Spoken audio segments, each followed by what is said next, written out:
நமக்கு இருக்கிற பழப்புக்கு நம்ம இதுக்கெல்லாம் போய் வருத்தப்பட்டுக்கிட்டு இருக்கலாமா? 60 அடி உயரம், குனிஞ்சு பார்த்தா மயக்க மரம், நிமிர்ந்து பார்த்தா கோபுரம், தலை சுற்றுது. 59 வயசில் 60 அடி உயரத்தில் ஒரு கேக்கு. இது பாருங்க, 60 அடியிலேருந்து தலை சுற்றி குப்புற விழுந்துருவார் போல. இப்போ இந்த உடம்புலாம் தேக்கு மாரி தானே இருக்குது, பார்த்துங்க நல்லா. இங்கே பாருங்க, 60 அடிக்கு மேலே உக்காந்துருக்காரு. 60ஆம் கல்யாணம் பண்ண போகிறாரு அடுத்த வருஷம். அந்த கோபுரத்தை பாருங்கள், அந்த கோபுரம் அதுதான். அந்த கோபுரத்தில் தான் 60ஆம் கல்யாணம் பண்ண போகிறாரு. அங்கே பாருங்கள், தெரியுதா? திருக்கடையூர். அங்கே படுற கஷ்டம் அப்படியே குனிஞ்சு பாருங்கள், எப்படி தெரியுது பாருங்கள். தலை சுற்றி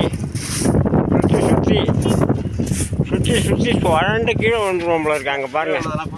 ஆடி மாதம் காற்று, ஆளை கொஞ்சம் பார்த்து தூக்கு.